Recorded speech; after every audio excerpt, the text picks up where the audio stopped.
gente, vamos começar a nossa live de hoje, o nosso bate-papo de hoje. O tema é Viagens que Transformam, Caminho de Santiago, Índia.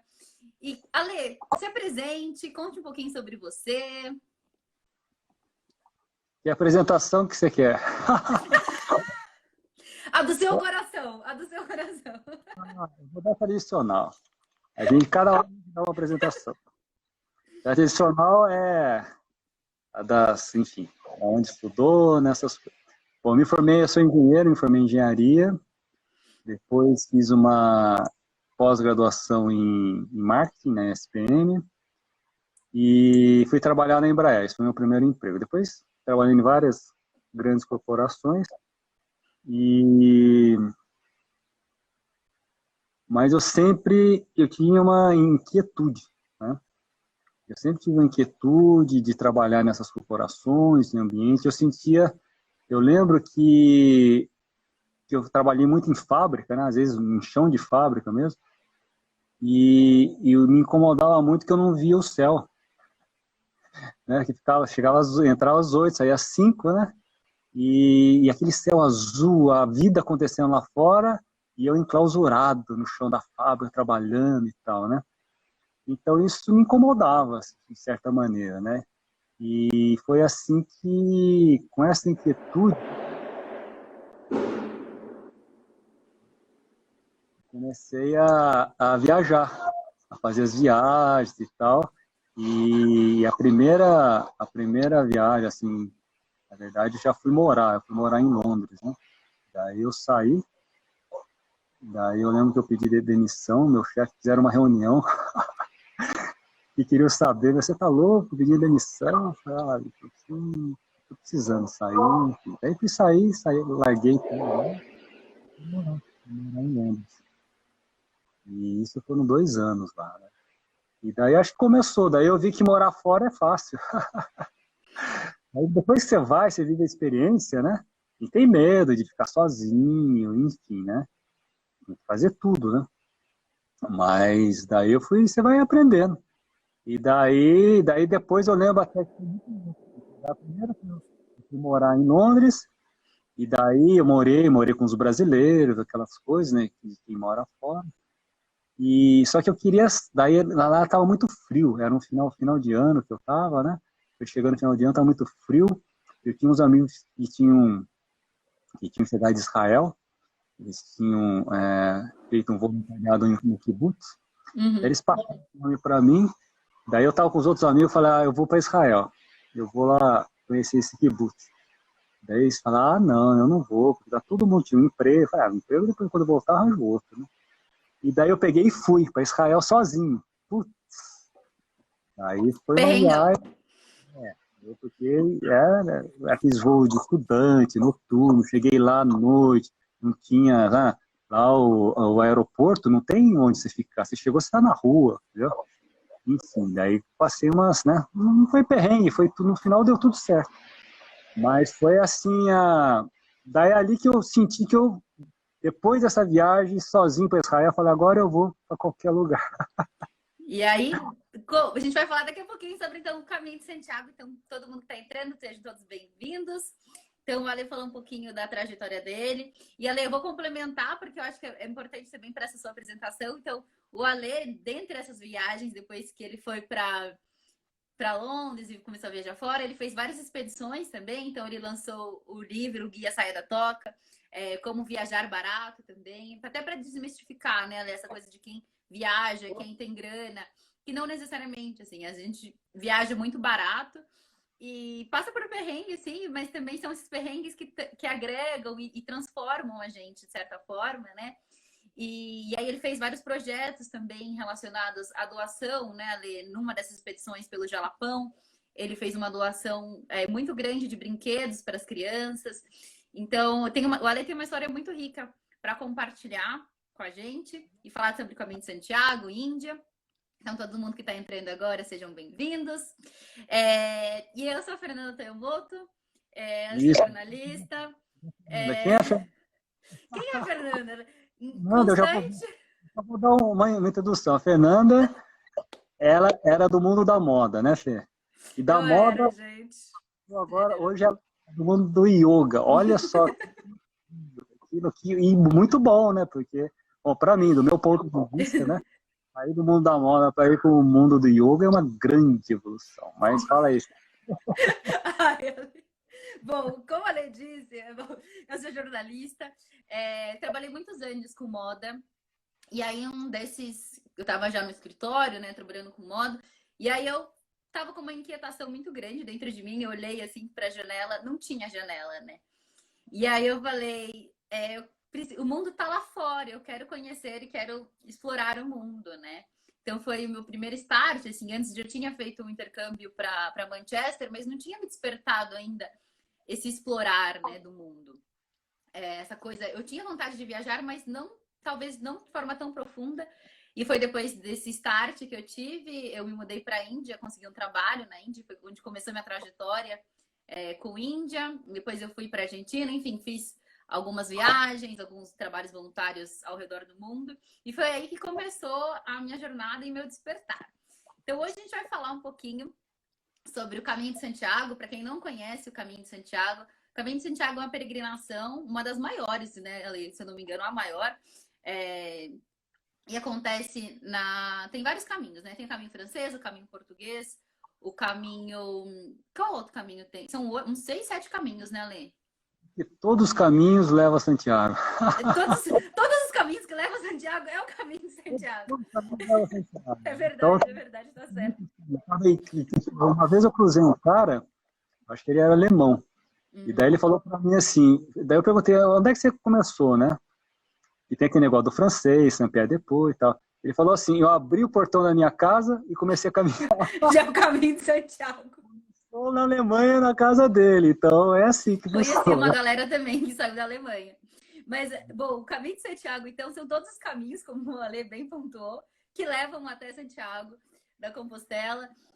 E tem também até o caminho até Finisterra, que aí é o final, chega na praia, o Marco Zero, né? Eu fiz essa parte, trecho também. Mas o caminho de Santiago, ele é um caminho muito espiritual. É onde a gente caminha por muitos quilômetros. Eu caminhei 1000 quilômetros, o Ale caminhou 800, 1000 quilômetros também, né, Ale? Eu não fui até Finisterra.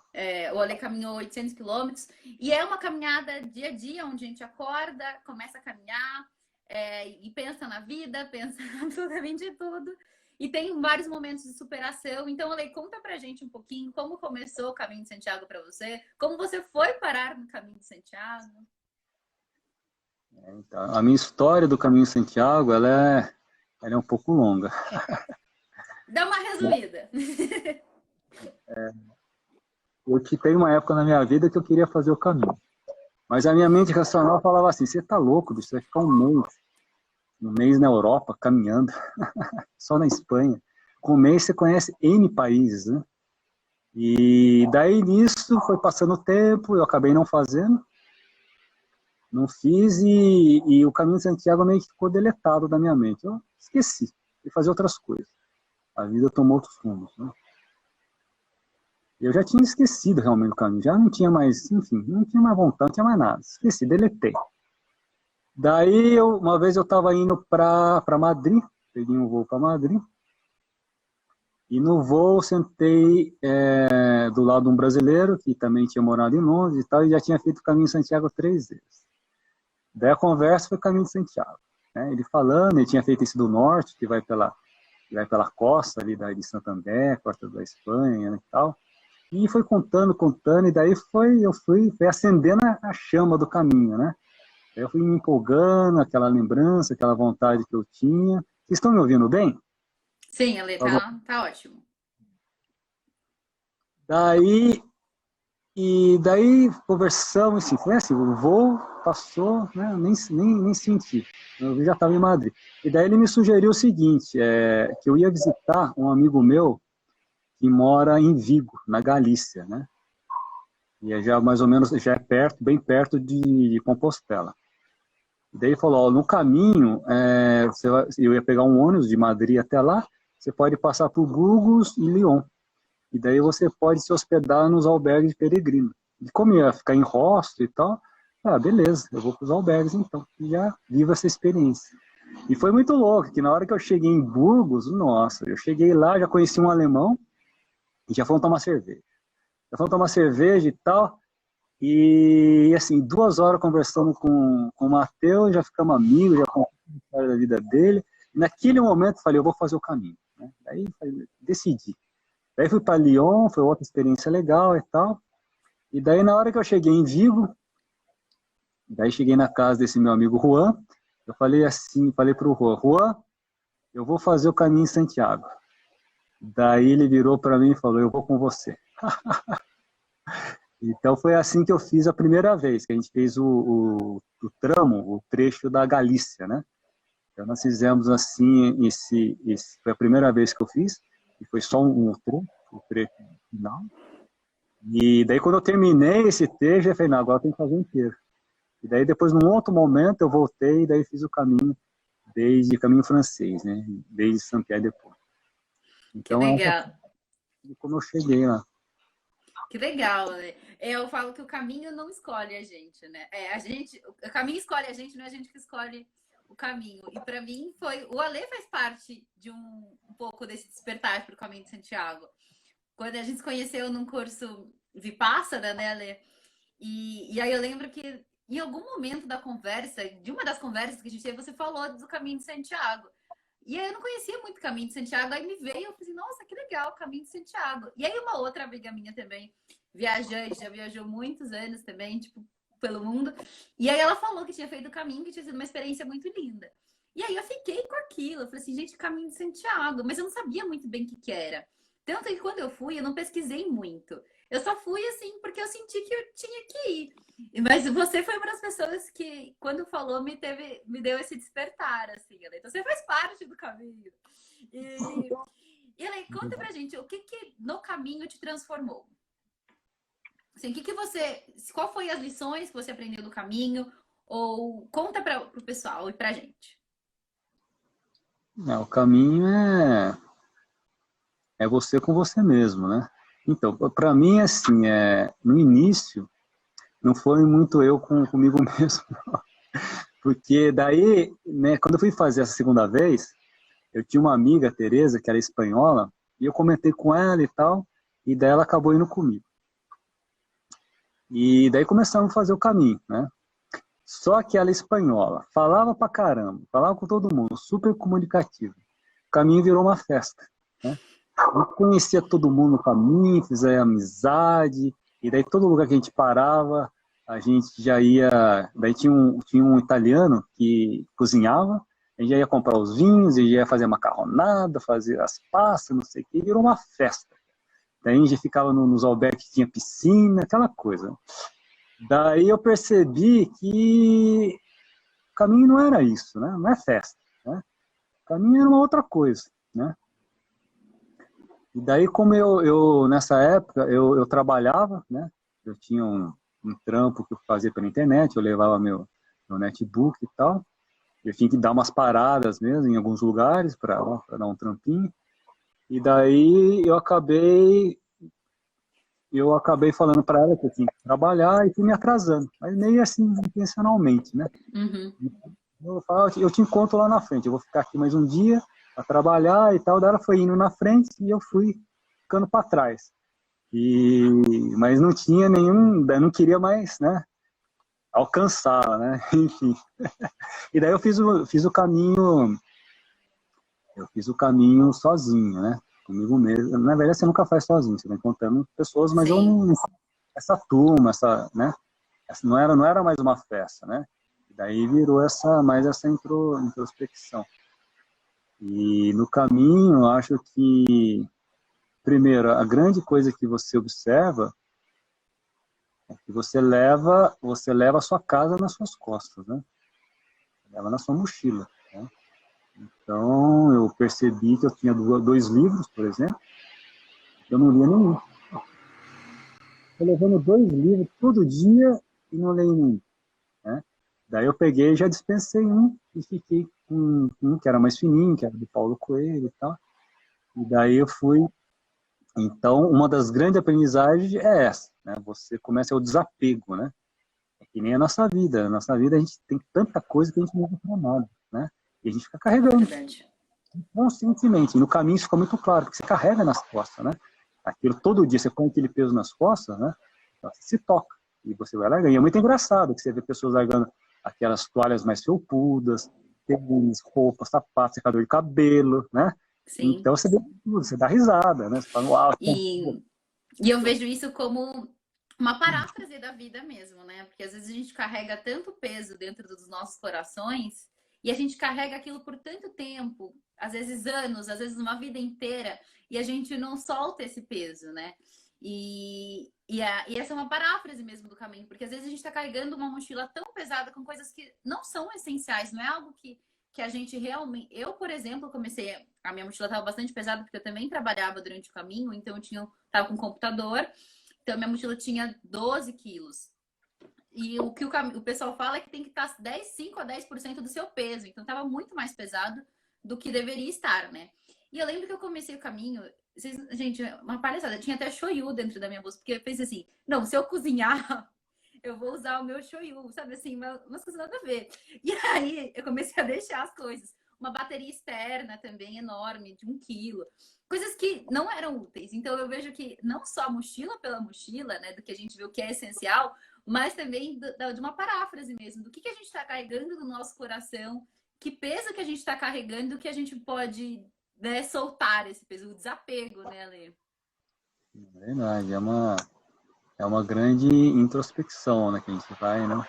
Você vai caminhando, acorda cedinho, a gente acorda, começa a caminhar de noite, né? Nós somos meio que varrido do. Eu lembro Sim, que em albergue o cara não deixava ninguém, tava noite, levanta, você veio aqui para caminhar, não veio para dormir. é verdade. E é uma energia muito louca, né? Porque, por exemplo, se você me convida agora, Fê, vamos andar 30 quilômetros. Eu não vou falar assim, nossa, não tô afim de andar 30 quilômetros a pé. Mas no caminho, eu não sei se você sentiu isso, mas eu senti que é uma energia tão forte ali que você acorda às 5 da manhã, 4 da manhã, com muita motivação de pegar a mochila, colocar o tênis e começar a caminhar. Você sabe que você vai caminhar durante 7 ou 8 horas. Você sentiu isso? Como é que foi, Ale, pra você? Então essa é acho que é uma outra grande aprendizagem que eu tive. Eu comecei a caminhar, então normalmente as pessoas fazem 20, 25 quilômetros, né, para você, faz uma média para você chegar em 30 dias, cumprir os 800 quilômetros. Só que daí eu comecei a me empolgar, né? Comecei a caminhar mais, tinha dia que caminhava 30, assim, caminhava até mais, 32 quilômetros, 35 quilômetros, e fui me empolgando que eu estava bem, caminhava, né? Estava com pressa, não sei do que, mas estava com pressa. E daí, quando eu cheguei em Astorga, eu tive uma tendinite, né? Eu tive uma tendinite, eu estava caminhando muito, caminhando rápido, encontrava outro cara lá que caminhava rápido, e tal. Só que daí em Astorga eu tive essa tendinite e daí eu não pude mais caminhar. E daí fiquei de molho, né? Não podia caminhar e tal. Daí fui numa médica, ela me receitou um anti-inflamatório. Naquela época eu ainda tomava anti-inflamatório, agora não tomo mais. Mas enfim, isso já é uma outra história. Daí eu tomei anti-inflamatório, mas eu fiquei 1, 2, 3 dias e não conseguia colocar o pé no chão. Daí falei, eu vou embora, né? Não vou conseguir terminar isso aqui. Daí um dia eu tinha resolvido ir embora, estava indo para a rodoviária comprar uma passagem para ir para. Eu ia para casa desse amigo meu, o Juan, lá de Vigo. E daí eu lembro que tinha uma pracinha, tinha um banquinho de madeira. Eu sentei. Eu sentei ali e comecei a ver as fotos, né? Daí eu comecei a ver as fotos da minha caminhada, do meu trajeto, as pessoas que eu tinha encontrado, não sei o quê. E daí, não sei, naquele momento, eu falei, não, né? Você tem que acabar, tem que terminar esse caminho, eu não posso desistir, sabe? Então foi muito louco, porque aquele momento, né, mudou tudo dentro de mim, né? E eu achei que realmente eu tinha que terminar, eu tive forças para isso e tal, e daí não fui, né? Não fui para a rodoviária, passagem e tal, voltei para o albergue, fiquei mais 1, 2 dias, eles me deixaram ficar lá, que eles viram que realmente eu estava, né, tava com Desculpe. E daí eu comecei a andar com muita dificuldade. Eu lembro que eu andava 5 quilômetros, 10 quilômetros, bem devagarzinho, e ainda, né, doía muito o meu pé. E foi E, assim que eu... o, e de onde você tirou forças? O que te motivava a caminhar, mesmo com tanta dor física? Eu não sei, eu acho que é o ambiente, né? São os peregrinos, né? E acho que você vai encontrando as pessoas, uma vai fortalecendo a outra, né? E você vai vendo as histórias, porque não é fácil para ninguém, cada um tem sua história. Você também tem uma história, né? Você tem a Tenho. história. Para mim, né, o caminho de Santiago foi muito transformador, assim. E eu nunca tinha caminhado, né? Como eu disse, se alguém me convidar agora para andar 30, 20 quilômetros por dia, eu falo assim, gente, vocês estão loucos, assim, eu não tinha preparo, né, para isso. Sendo que antes do caminho de Santiago, eu tinha sofrido um acidente no Chile, onde eu quebrei o pé, tive que voltar para o Brasil no dia seguinte para fazer uma cirurgia, então estava com 2 pinos e recém-operada, faziam 3 meses só que eu tinha acabado de sair de uma cirurgia, que o médico falou: se você não operar, você não vai conseguir andar. Então eu ia ter sequelas e foi uma coisa muito grave. E aí eu voltei a andar em 3 semanas, mas aquela ideia do caminho, né? Porque depois do Chile eu já ia para a Europa para iniciar o caminho de Santiago. Então era uma coisa, eu senti meio que eu tinha que voltar para o caminho, mas e eu estava despreparada até por um processo cirúrgico que eu tinha recém passado. Então eu comecei a fazer o caminho de Santiago e essa coisa assim de realmente tirar forças, eu não sei de onde, assim. E é uma coisa leve, o grupo, né? As pessoas que estão ali tem uma energia que é muito impressionante. E eu tava muito com essa vontade mesmo. Eu não sabia exatamente o que eu queria, né? O que eu tava buscando. Mas eu queria me encontrar, acho que de certa forma, né? De ter uma conexão maior comigo mesma. E um dos momentos mais marcantes para mim foi nesse momento de dor. Que quando você fala, né, que você caminhava devagarzinho e tal. Então teve um dia que a minha bota era nova, né? Nunca tinha usado nem bota de trilha, essas coisas. Então eu tava com uma bota nova. E a bota, por ser nova, fez muita bolha. Então eu comecei caminhando já com 7 bolhas no pé.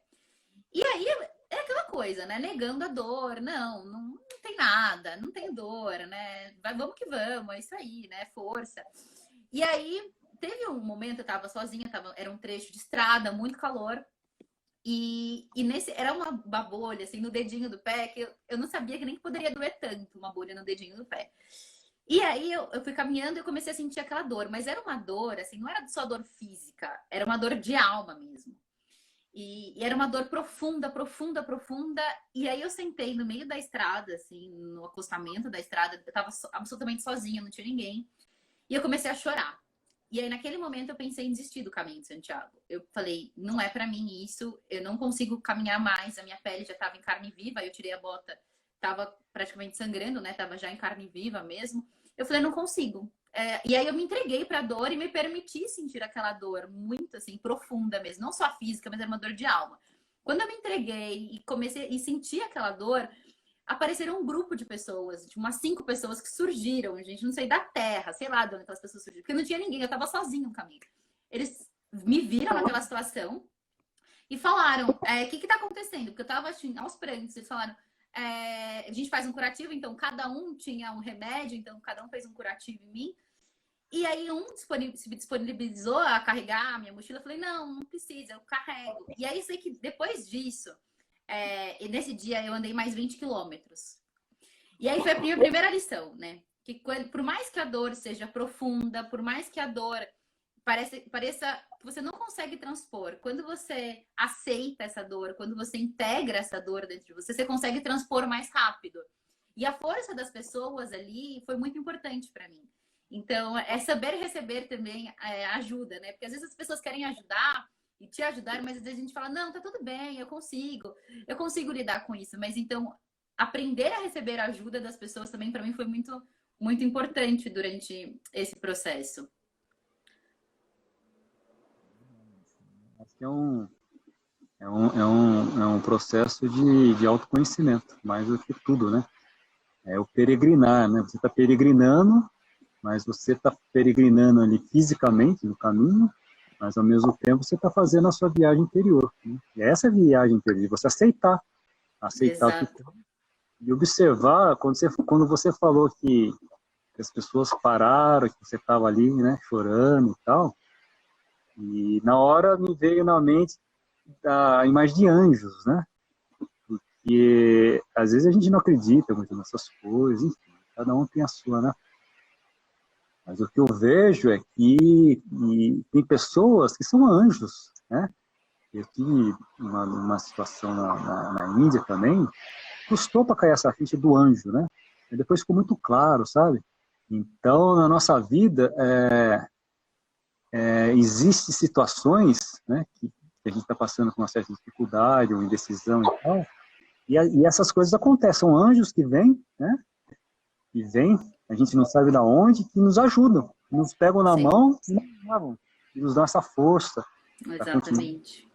E é uma coisa de superação mesmo, né, Lê? Eu acho que é um autoconhecimento de testar os nossos limites também, né? Em momentos que a gente pensou em desistir, ou momentos que eram muito duros, de profunda dor, né? Não só física, às vezes emocional. E a gente falava, a gente não vai conseguir, né? O que eu vou fazer? Não tem, vou desistir, não tem como fazer. E aí a gente tem uma força, né? Que a gente consegue e transpõe aquilo. É uma grande aprendizagem, é um grande autoconhecimento que você adquire. No meu caso, por exemplo, né, eu percebi que meu corpo tem um limite, né?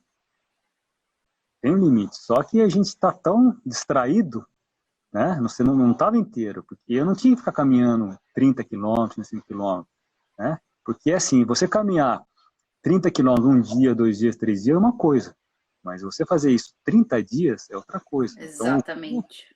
é cumulativo, né? E, enfim, é um observar, né?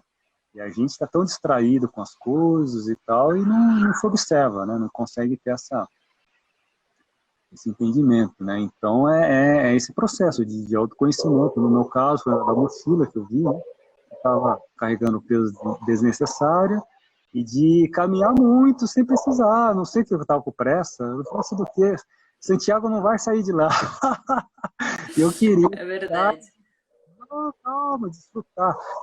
Eu acho assim, isso é uma grande aprendizagem para a vida. Hoje eu vejo com muita clareza que a gente está sempre com pressa, né? Pressa, pressa, pressa.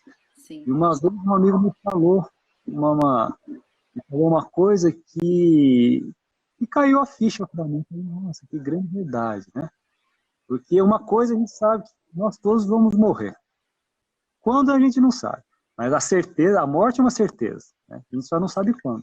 Pode ser no momento, no dia seguinte, daqui uma semana, né? Ou quando você ficar, né, com 80 anos, com 100 anos. A gente acha que vai morrer com velhinho, né? Enfim, cada um.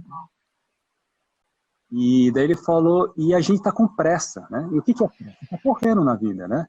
Então, metaforicamente, se você pensa, você está correndo, você está acelerando a sua morte. E quanto mais você corre, mais próximo da morte você está.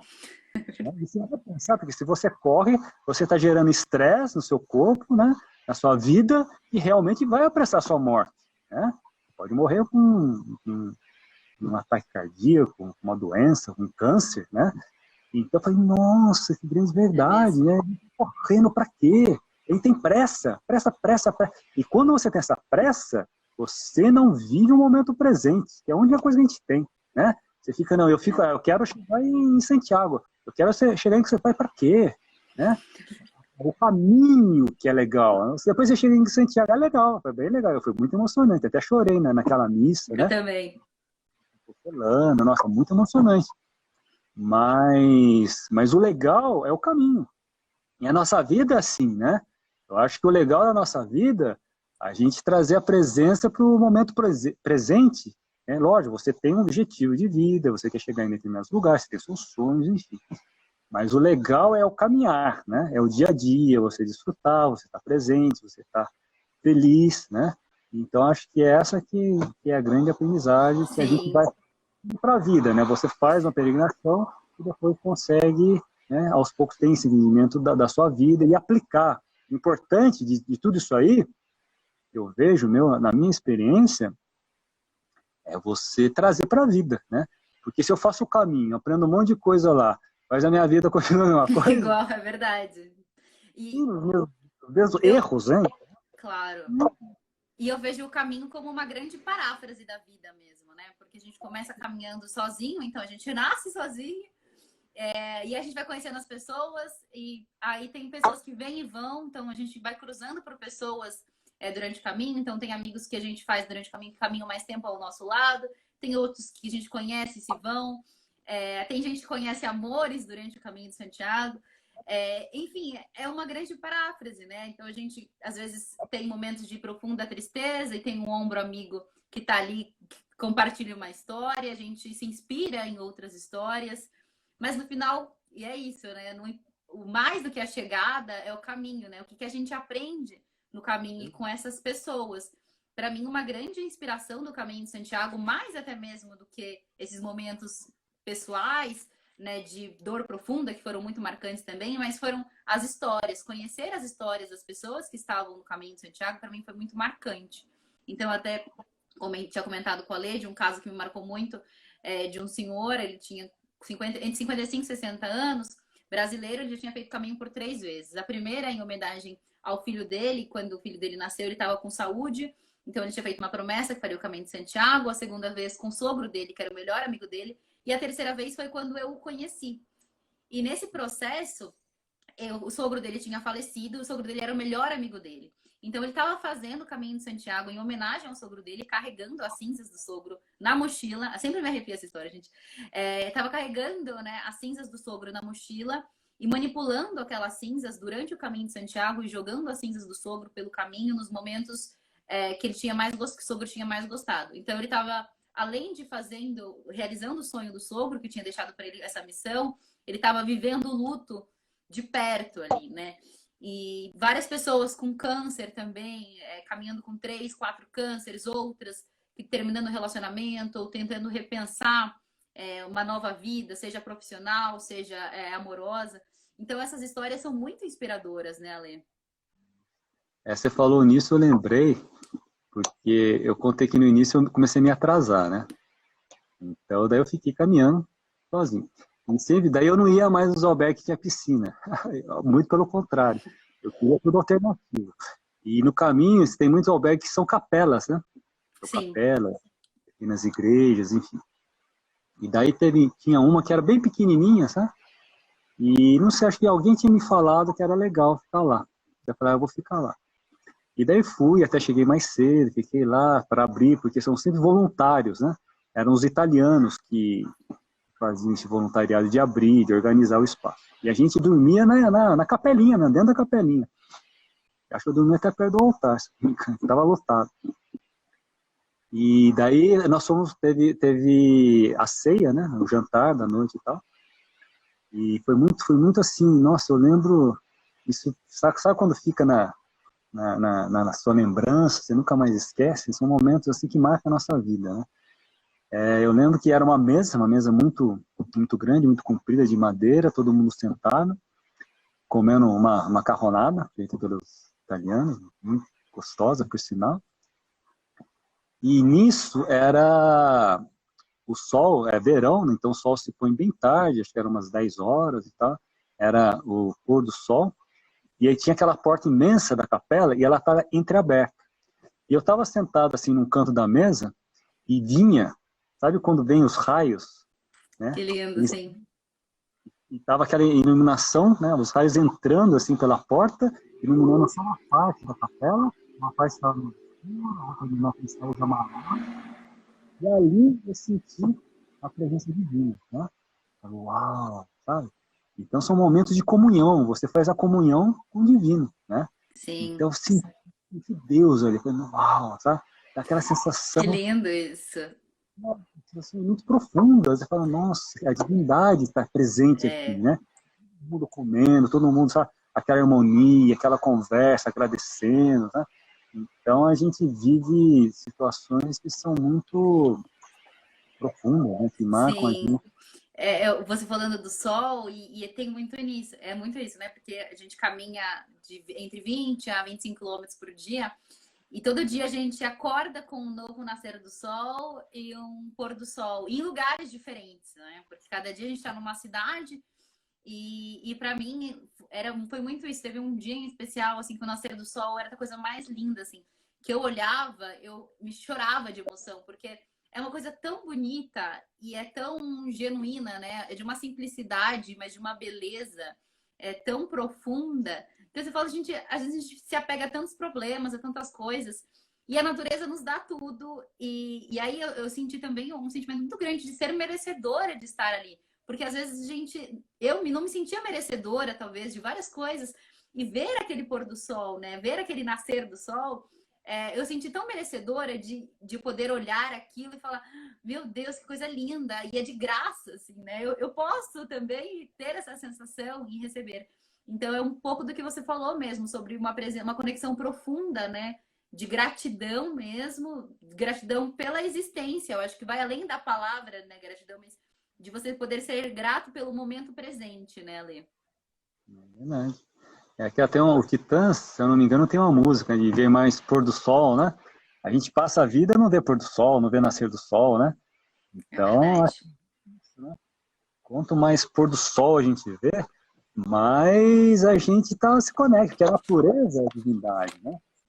Então, é isso que é a vida. A vida é simples, né? A vida é um nascer do sol, a vida é um pôr do sol. São momentos únicos, não tem, nos repete, né? Cada pôr do sol é único, cada nascer do sol é único. Mas agora eu lembrei de uma coisa que acho que é legal falar. Porque não tem, enfim, é uma coisa boa, mas não foi assim um comportamento legal meu, sabe? Uhum. Também foi numa capela, na mesma história. Eu lembro que ela ficava no alto de uma montanha. E a mesma história, eu cheguei lá e tal, e daí tinha um outro voluntário, só que esse acho que era espanhol. E ele tava organizando também, quando eu cheguei, o pessoal tava descascando umas batatas para fazer a sopa da noite e tal, daí eu fui ajudá-los, e fomos, arrumamos tudo, e foi chegando gente, empinhocou, tinha umas 20, 30 pessoas. Uhum. E daí chegou a hora de jantar, todo mundo morrendo de fome, né? E daí sentamos também uma mesa grande, todo mundo junto, confraternizando e tal. No exato momento de comer, chegou um cara, né? Do nada. E o cara chegou com aquela carinha, né? Tô morrendo de pra mim. E na hora, não, senta aqui, né? Vem jantar com a gente e tal. Mas na hora, eu falei, pô, esse cara, né? Ele chegou só para comer, não, né, não colaborou. Eu já veio aquele pensamento na mente, tudo bem. E daí, o cara sentou do meu lado, né? Daí eu tava assim, na entrada, daí tinha um banquinho, ele sentou do meu lado, e o cara fedido. Porque a gente não é aquele negócio de caminhar, você não toma muito banho, não sei o que, o cara não fedou. E na hora veio aquele pensamento, puta, que azarado eu sou, cara. Então eu tenho que sentar, quando chega atrás, bem do meu lado, fedor, né? E aquele pensamento, de preconceito, né? Sim. Daí começou, e todo mundo começou a comer, começou a jantar e tal. E daí eu falei, tá aqui do lado, vou conversar, né? Eu comecei a conversar com ele. E daí, esse cara, olha a história dele. Esse cara é um suíço, né? Que estava viajando já há muito tempo, né?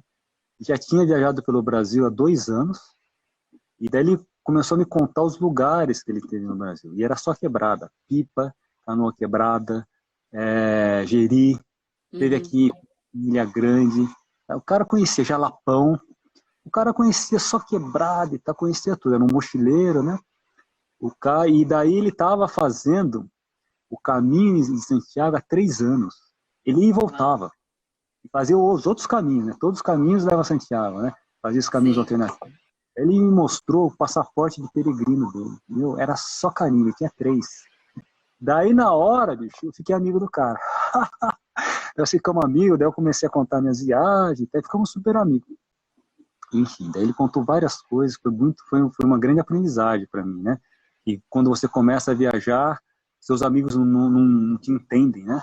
Ele falou que se correspondia com os amigos por e-mail e tal, e os amigos falando para ele que ele estava louco. Você está louco, né? Você fica viajando, e a sua vida? Você largou seu emprego aqui, né? E quando você voltar, como é que vai ser seu futuro, sua aposentadoria, enfim, todas essas questões, né? Ele falou que já não conseguia mais conversar, né? Ele falava pro amigo dele que ele estava lá em Jeri, o cara nem sabe onde é que é. O cara nem sabe onde é que é o Brasil, ainda mais Jericoacoara, né? Então, não tinha mais conversa, né? Então, foi essa conversa. E eu falei, eu também sinto algo parecido, que quando a gente começa a fazer coisas que não são normais, você começa a ter novos amigos, né? Porque aqueles antigos já não vibram, são frequências diferentes e tal, né? Então, para mim, o que ficou foi uma grande aprendizagem, é esse preconceito que a gente tem, né? Porque eu acho que isso, às vezes, Sim. esse racismo, nós somos racistas, a gente fala que não é racista. Mas lá no mais profundo, porque essas coisas eu vejo que está lá no nosso DNA, sabe? Então, e são coisas que às vezes você fala que não é, que não quer, mas ela vem, é lá fora. Mas é uma Eu acho desconstrução constante, né, Ale? Então, eu acho que é importante até quando você diz que você reconheceu esse seu preconceito, mas você se permitiu também a superar ele, né? Então, por mais que tenha toda... É uma desconstrução constante de todas as nossas ações, né? E uma outra coisa que eu acho que conecta também, não só as pessoas, né? Mas todo mundo do caminho, e também é uma paráfrase da vida, mas que é a vulnerabilidade, né? A gente tá ali no caminho e a gente é muito vulnerável, porque a gente tá todo mundo no mesmo barco, tá todo mundo com uma mochila, com uma roupa de academia, então ninguém sabe quem tem dinheiro, quem não tem, o que faz, o que não faz, e isso pouco importa ali. Então, e a gente se é muito aberto e muito vulnerável ali. Então, essa vulnerabilidade, eu acho que nos conecta também. Porque você, como disse, né? Você conheceu esse rapaz, no começo teve um preconceito, mas você se permitiu a superar esse preconceito. Mas depois vocês se abriram e os dois estavam vulneráveis também. E criou-se uma amizade ali também, né? Então, acho que uma das coisas que também de lição que eu vejo do Caminho de Santiago é que a vulnerabilidade, às vezes a gente tem muito medo, a gente cria máscaras, né? Sociais e personas que a gente quer sustentar aquilo. Mas quando a gente se permite ser vulnerável, quando a gente se abre também para a vulnerabilidade, isso pode ser tão bonito e nos conectar de uma forma tão mais genuína com as pessoas, né? é verdade. E esse preconceito, né, indo um pouquinho mais além, já foi uma coisa que eu aprendi quando eu vivi na Índia, é o julgamento, né? O preconceito nada mais é que um julgamento, né? É um julgamento de uma mente condicionada. E na Índia ficou muito claro para mim, né, que a todo momento a gente está julgando tudo, e principalmente pessoas, né? Às vezes você olha para a pessoa, você já não vai com a cara, já não quer, né? Porque você, alguma coisa aconteceu ali, às vezes você tem algum trauma, né, algum condicionamento mental, e você já julgou a pessoa sem falar com ela. Sim. E julgar muitas pessoas por elas terem estilo de vida diferente, fazer as coisas diferentes, estarem vivendo o karma dela, né? Então, o que também, para mim, foi uma grande aprendizagem é a gente parar de julgar, né? E quando você para de julgar, você convive muito melhor. Você não julga mais nada, né? Eu tenho meu caminho, né? Meu caminho é esse. Se seu caminho não é esse, é outro, não tem problema nenhum. Cada um está no seu caminho, né? E não tem certo, não tem errado, né? E cada um vai vivendo com o caminho. Agora, o que acontece é sintonia, né? Se eu estou num caminho de busca interior, a outra pessoa está no caminho de festa, né? De olhar para fora, de curtir e tal, né? Não tem problema nenhum, só que não há sintonia, porque nós estamos vibrando em frequência diferente, né? Mas e tudo bem também, né? Cada um tá na sua trajetória, cada um tá na sua vibe, né? O ponto é esse, né? Então você não julga, não vai falar para você, não, você está errado, você tem que fazer o que eu estou fazendo. Não fala nada. Só que também você não força essa amizade, você não força, entendeu? Porque deixa a pessoa na vibração dela, você continua na sua, cada um segue o seu caminho, você continua mandando amor, mandando meta para a pessoa e assim seguimos. Eu acho que esse é o ponto, né? O respeito. Então, é o principal. O respeito pela individualidade de cada um, pelo processo de cada um mesmo, né? E até um outro ponto que eu acho que nos conecta também. Eu conversei com muita gente durante o caminho e eu percebi dois sentimentos que movem muitas pessoas que estão no caminho. Um deles é o amor e o outro é o medo. Então, eu vi que são dois sentimentos muito presentes em todo mundo que estava caminhando. Um amor né, pela família, o amor pela própria, o auto-amor, o autocuidado, mas ou alguém estava num relacionamento e eles terminaram, então a pessoa estava com um sentimento de dor profunda pelo término do relacionamento, ou pela morte de alguém, né? Então tem muita relação do apego também. E o medo, então o medo de perder o emprego, o medo da doença, o medo de, enfim, de N medos, né? Então foram dois sentimentos que eu vi, que percebi que estavam muito presentes no caminho e que são sentimentos que estão presentes na nossa vida o tempo todo, né? É o medo e o amor. O que você acha disso, Ale? O medo é paralisante, né? O medo, para mim, é muito simples. Se você tem medo de fazer uma coisa, vai e faz. Você perde o medo. Porque o medo, ele é um condicionamento mental, ele está na nossa mente, né? A gente cria histórias, a gente ouve as pessoas falarem, isso, várias coisas vai influenciando, né? E vão formando, a gente vai fazendo uma ideia, vai formando Então você vai criando esse medo, uma criação da mente, né? Então você tem medo de fazer uma coisa, e quando você faz, você vê, nossa, que besteira, né? Porque você cria um mundo em torno daquele medo, né? Você faz uma fantasia, e quando você vai faz aquela coisa que você teria medo, você fala, nossa, que besteira, eu com medo disso aqui, que bobagem. Você Mas perde medo. é verdade. Mas eu digo que. Não é. Então, é uma maneira que eu vi de superar o medo, né? O medo é uma coisa da mente, o medo ele é muito mental. Ele tem, lógico, tem pessoas que têm trauma, cada caso é um caso, né? A gente não pode nunca generalizar nada, né? Às vezes a pessoa tem traumas, enfim, né, muito fortes e tal, mas, assim, de maneira geral, os medos que a gente tem no dia a dia, eu acho que, assim, é muita coisa da mente, a mente que cria, né? Esse medo de viajar. E viajar, para mim, é muito mais um ato de coragem. Coragem de tudo.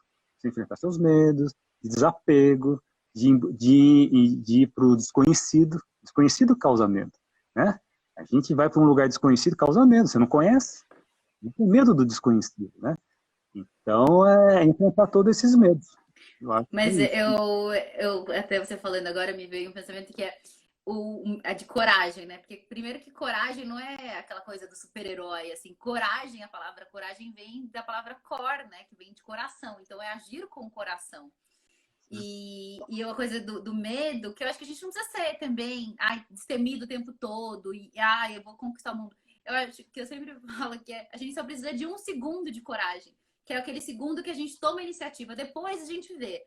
Mas o segundo da coragem, né, de perder o medo, é só o segundo de você dar o passo. Depois do primeiro passo, as coisas começam a fluir. Porque às vezes também tem isso, né? De, putz, eu tô com medo, eu não vou, me paraliso.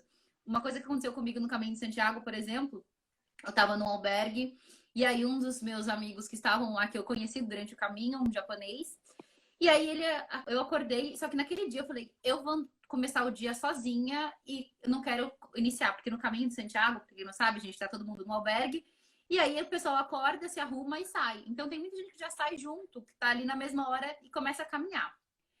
E aí, nesse dia, eu falei pro meu. Eu tinha decidido que eu não queria sair com ninguém, mesmo que o albergue estivesse lotado, que eu queria sair sozinha. E aí, nessa noite, eu sonhei que eu começava a fazer o caminho de Santiago, nesse dia que eu ia começar a fazer o caminho, e que um cara ia sair do meio do mato e ia me atacar, ia me assediar. Aí eu acordei, assim, dura, né, com o olho já estatelado, porque era bem o dia que eu tinha decidido que eu não queria com ninguém, eu queria caminhar sozinha, sem ninguém. Aí foi no dia que eu sonhei que esse cara me atacava, saía do meio do mato e ia me atacar. Aí eu falei, é um sinal, né, para eu superar realmente o medo, né, superar isso.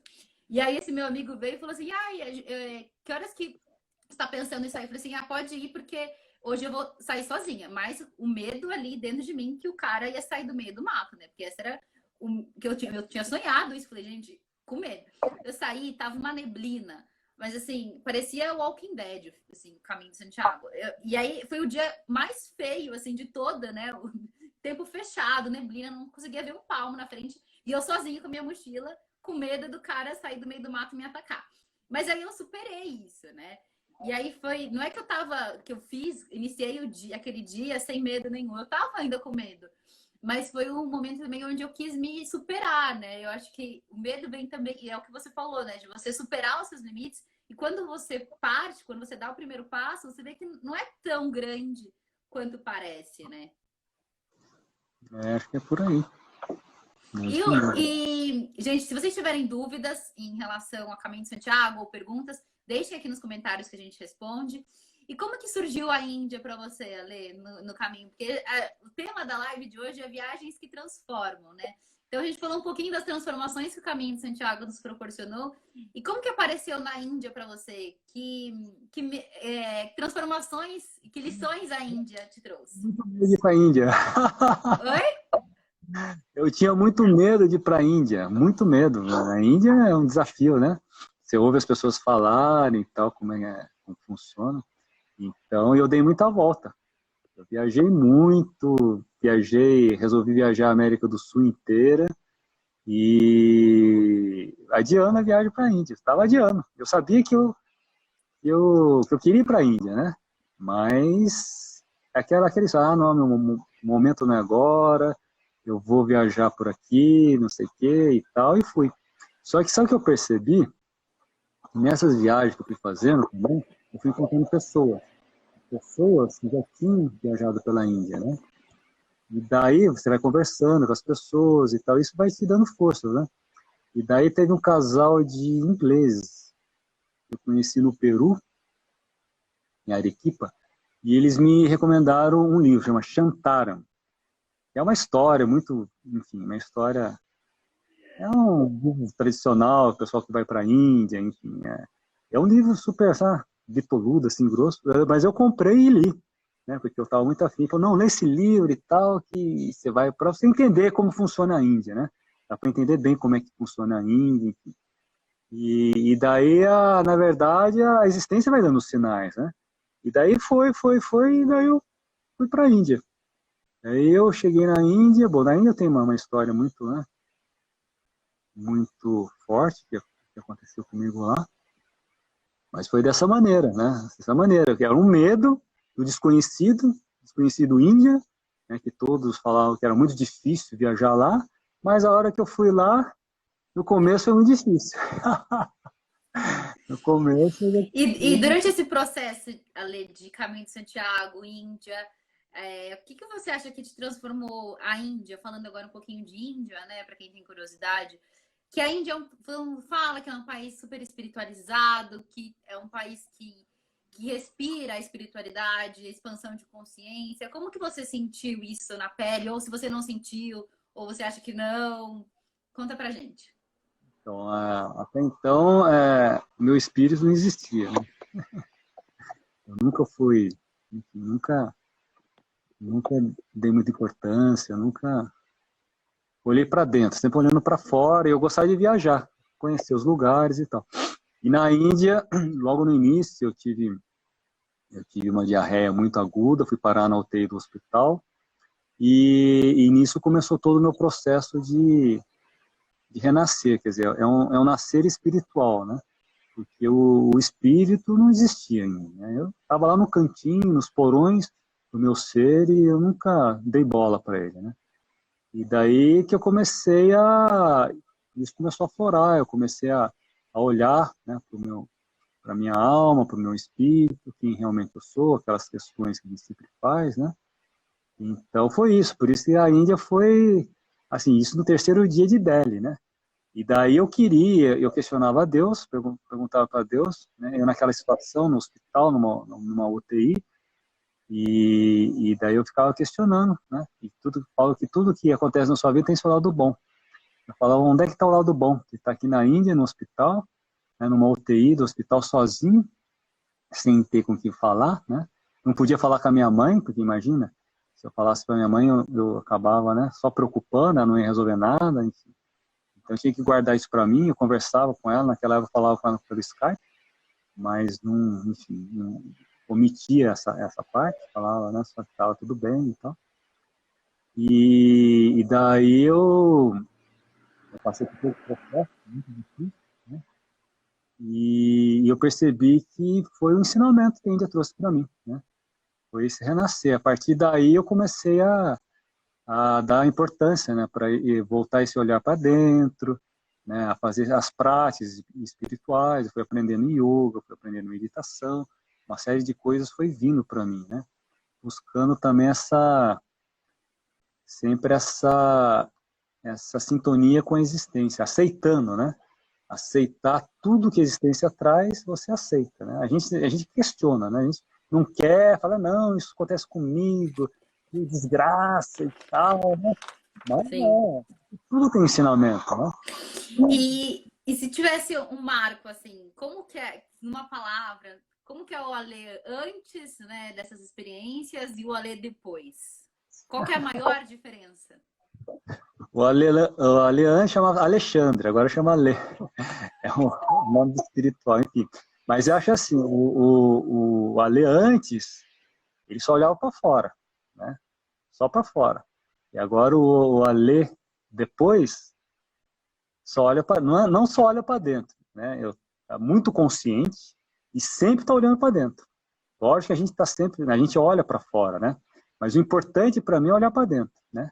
Sempre muito consciente, observando o que acontece dentro de mim, né?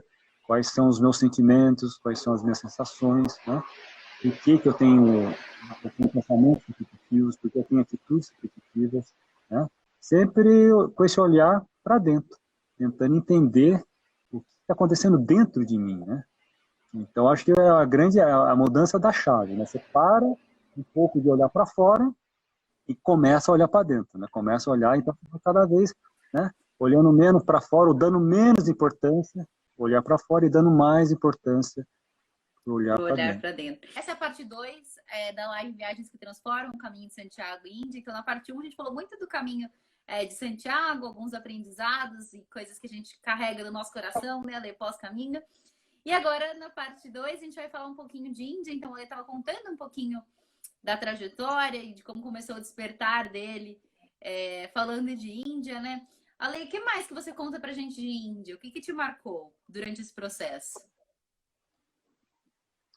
Então, foi para mim, porque assim, a história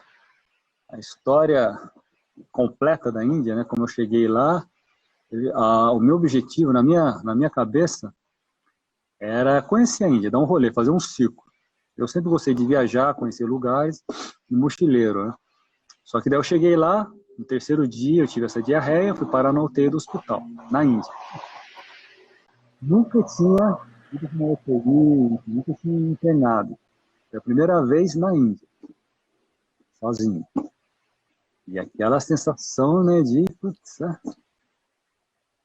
daí eu comecei a questionar, né, porque eu tinha ido para lá, aí veio esse questionamento com Deus, eu perguntava para ele qual é o lado bom daquilo, e ele quieto, ele nunca falou, não falava nada, né.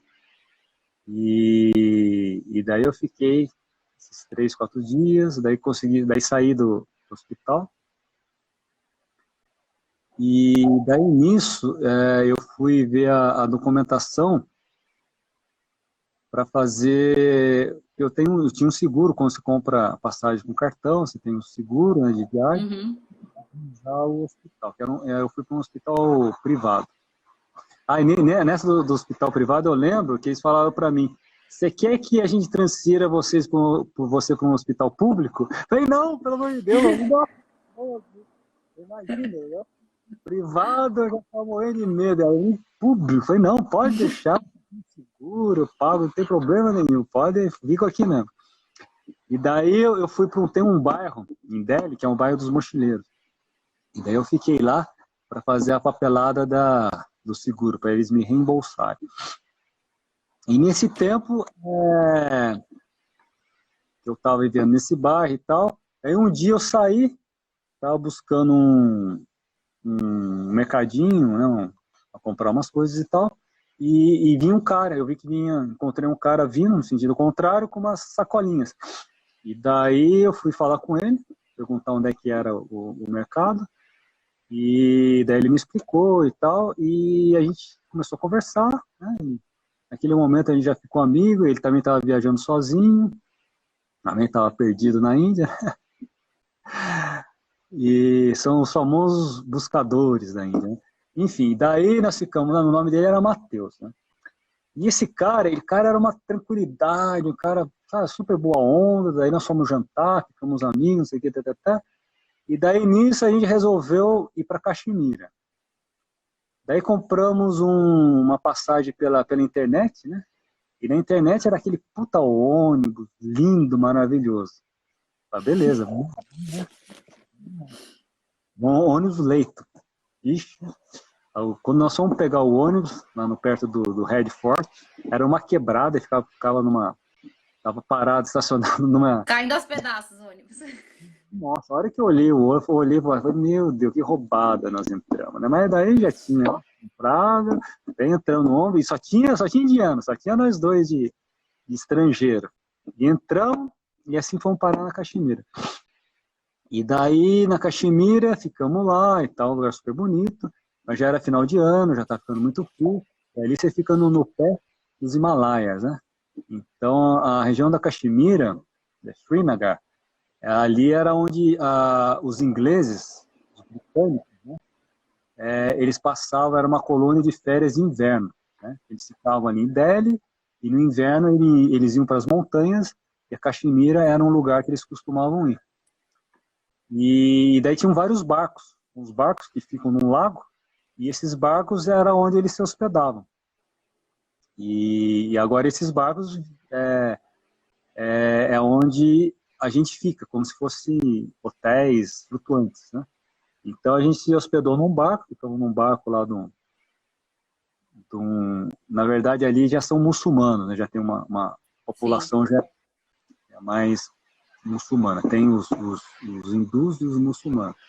E daí nós ficamos num barco, era muito legal, no lago e tal, só que muito frio, mas já estava frio, inverno, assim, no pé dos Himalaias, num lago, né? O lago acordava de manhã, era um gelo, bicho, era congelante. E eu não estava aguentando mais aquele frio. Daí eu falei assim pro Matheus, não tô aguentando mais esse frio. E pra você ter uma ideia, todo banho era banheira, o cara tinha que pegar lenha, esquentar a água.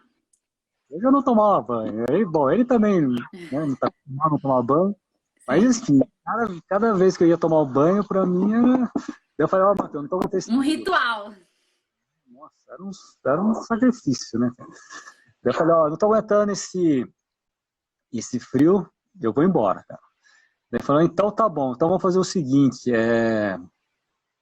eu tenho um amigo que me indicou um ashram em Rishikesh, e se você quiser a gente pode ir para lá. Então Rishikesh já está um pouquinho, né, mais nos pés, no Himalaia, mas mais pro continente e tal, já não é tão frio. Eu falei, bom, vamos embora, cara, não pensei duas vezes. Bora para Rishikesh. E daí fui para Rishikesh, e daí que eu entrei nessa vida de viver em ashram. Eu via falar de ashram, tinha alguns amigos que tinham ashram, mas nunca entendi muito o que era ashram, né? E depois eu vejo que ashram você só vai entender quando você vive a experiência de viver no ashram, porque é um outro mundo. Totalmente difícil. Você viveu essa experiência também, né? Agora recentemente, mas era uma escola, mas era uma escola de yoga, né? Mas o que a gente vivia dentro era como se a gente vivesse num ashram, exatamente. Daí é o seguinte, eu já não comia, eu fiquei com trauma de comida, eu comia só arroz. Eu não comia, mas eu tava com trauma, sabe? E daí nesse ashram, é um swami indiano e a companheira dele é uma canadense. E daí eles construíram um puta de um ashram super bonito, na beira do Ganges, em Lakshmanjula, e padrão Canadá, tudo limpinho. A hora que eu vi a comida, ela falei, não, meu, aqui que eu vou aqui! Não saio daqui por nada desse mundo, né? E daí fiquei no ashram. Só que no ashram, você acorda 4 horas da manhã, você vai meditar, você faz sua yoga, depois faz o puja da manhã, daí tem um tempinho, né, de folga, você tem aqui uma biblioteca muito legal. Eu comecei a pegar uns livros de yoga, a ler e tal, e comecei a viver. À noite tinha mais yoga, mais meditação, tinha os kirtans, e comecei a viver no ashram, né? E daí que começou essa prática, né? Eu comecei a ir para dentro, né? A meditar. E quando você fala que é muito isso, assim, eu percebo que nesses, né, Caminho de Santiago, Índia, tem muitos buscadores, é o que você falou, né? E como eu até disse na outra parte da live, que eu tava caminhando buscando algo, mas eu não sabia exatamente o que era, né? E esse buscador. E aí até a gente tinha comentado antes, numa das conversas, sobre propósito, né?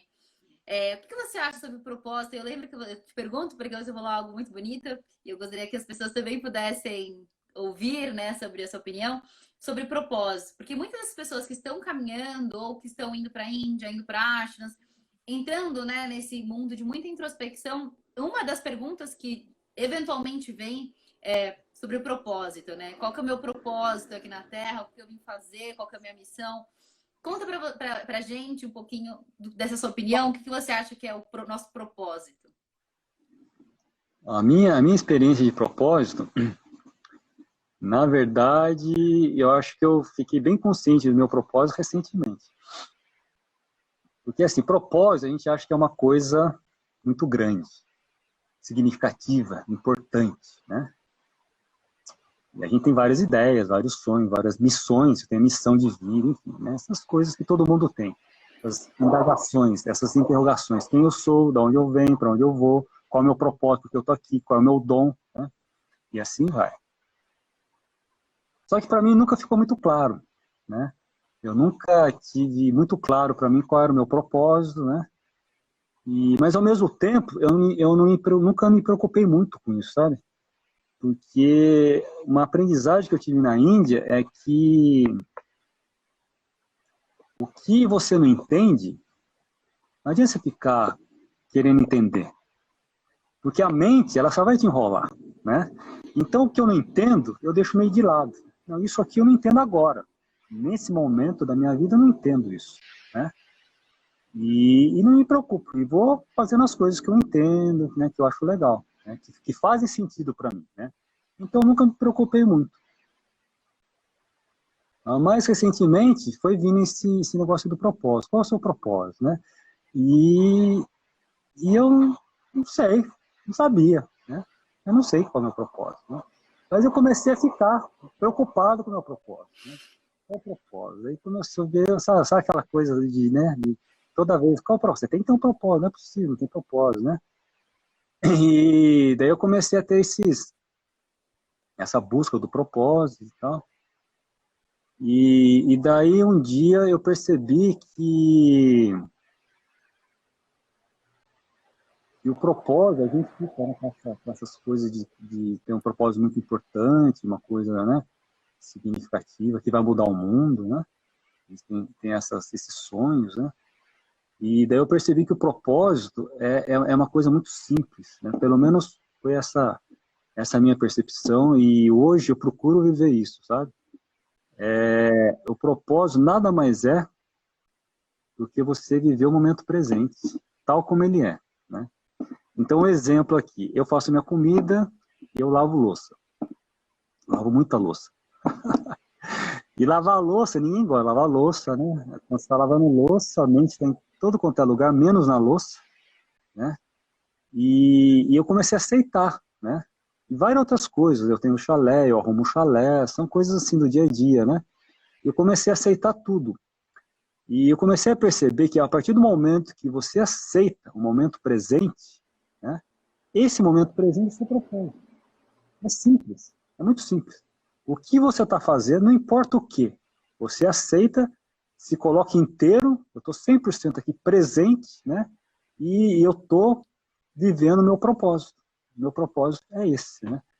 Então eu percebo que quando você começa a viver assim, é um propósito simples, é um propósito que traz interesse, que traz a presença, que diminui a ansiedade. Hoje eu não tenho mais ansiedade, eu não quero mais saber como é o propósito. É isso, eu estou vivendo e observando. E eu acho muito legal isso. Consciente, né?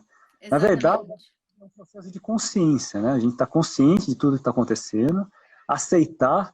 Esses dias, para mim, veio muito a palavra aceitação, porque se você aceita, né, você já tá na... É um passo, você não reclama, você não briga com a vida, você aceita.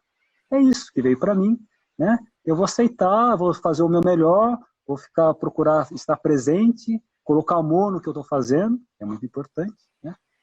Então, e assim então hoje o meu propósito é a presença, né?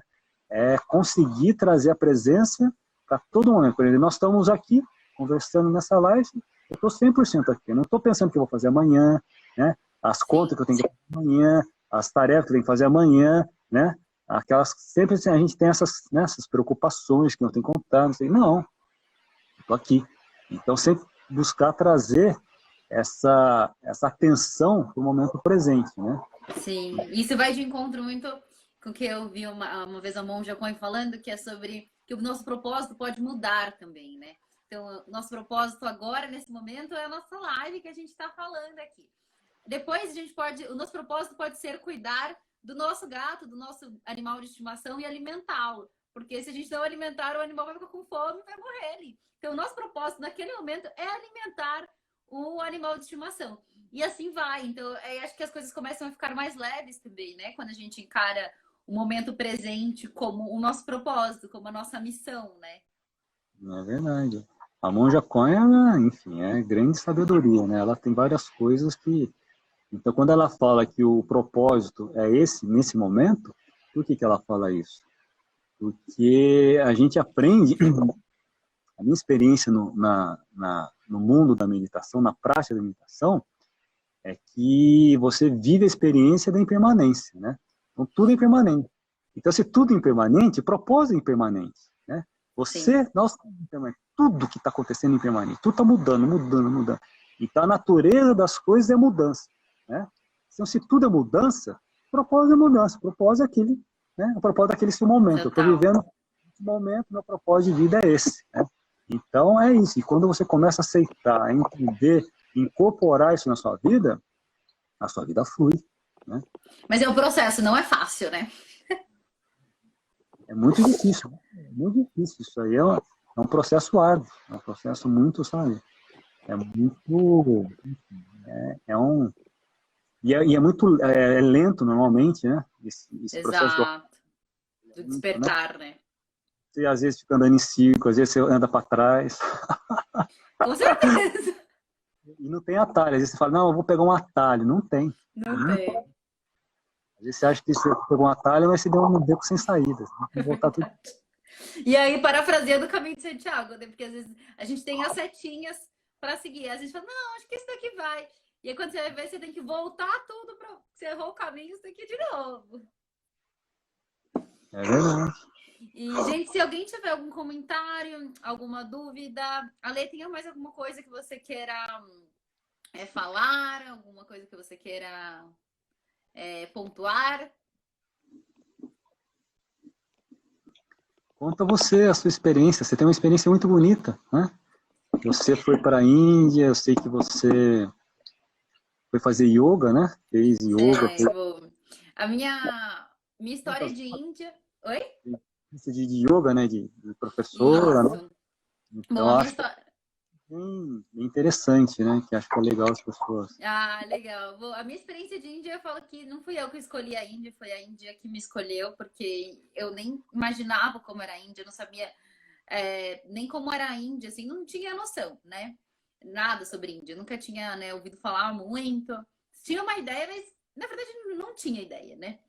E aí quando como eu falei na outra live, no momento onde eu estava no escritório, trabalhando com moda, e aí eu vi que não era muito aquilo, né, que eu estava querendo, que a minha alma queria algo diferente.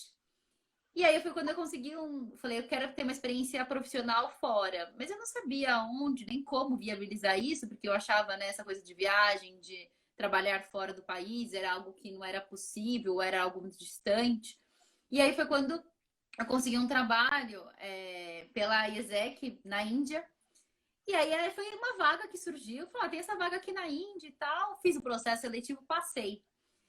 E aí eu falei, tá bom, é uma oportunidade que apareceu, vou. Mas assim, sem muito pensar. Eu não pensei muito. O que eu sabia que eu queria era realmente essa experiência profissional fora do país. Mas podia ser qualquer lugar e apareceu a Índia. E aí foi onde eu tive contato, e aí foi onde eu descobri um universo muito novo, mas a princípio foi muito pro lado profissional, então a parte da espiritualidade, né, da meditação, não era algo tão forte para mim naquele momento, porque eu estava muito focada ainda em trabalho, matéria, né, sistema, muito condicionada a isso. E aí, durante a minha vivência, experiência na Índia, me abriu esse leque de possibilidades para um mundo que eu desconhecia muito. E foi lá, na Índia, que eu tive o contato com a meditação. Então, eu fiz meu primeiro curso Vipassana na Índia, em Jaipur. E aí, quando eu entrei em contato... Oi? Dhammatali. O Dhammatali. Jaipur é Dhammatali, que significa o lugar de Dhamma. Olha, e Dhamma é caminho, né, Lê? Lugar de Dhamma, hein? Olha, profundo, hein? Profundo. Lindo isso, hein? E obrigada até por isso, porque eu não tinha me tocado, é verdade, que lindo. E foi onde eu comecei essa jornada mesmo de interna, né? De olhar para dentro, para o meu inconsciente. Aprendi, eu comecei, né, aprendendo um pouquinho de meditação ainda muito no começo. Doía tudo, minha mente não conseguia focar em nada, dias de ótimos de meditação, outros, né, ruins, como ainda é hoje, né?